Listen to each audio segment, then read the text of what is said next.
booba julli nañ takkusaan ba pare ba ni agsi kër sëñ Asan ñoo ngi ko fekk mu toog fa rek laayu nii ma toogee ñu daal di ñëw daal di nuyoo biñ nuyoo ba pare mu ne ma ah yow de def nga bàkkaar sàngam boo ko tuur ba dee dangay dem sawar ña ngi la jégg ci sawara ah mu jaaxal ma gën a tiit mu ne ma naa la wax julli goo xamante ne bii soo ko defee incha allah yàlla dana la jéggal waaw julli googu mu ne ma naa ngeen raaka ngay julli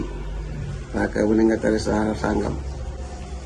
yaakaar naa naan sal naaw la ma ko jàppatuma ko waaye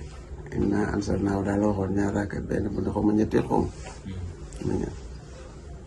waaye xam naa soo paree nga leeralaat ma ko rek ma di ko julli nag julliwaat ko di ko julli rek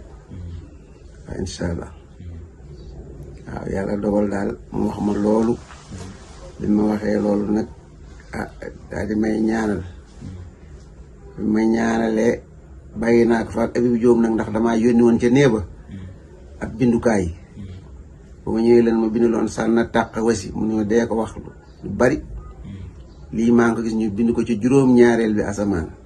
ku koy wax da nga mucc feebar rek bàyyi ndax mujj jamono feebar yi bala yu kenn xamul dana am ku wax di da nga ci mucc yàlla dogal na loolu moom saa yi sama xel dana wax ko saa yi ma jullee dinaa ko wax lim waaw ku ma xamit wax naa la ko sama njaboot ak ñëpp ñu koy jëfandikoo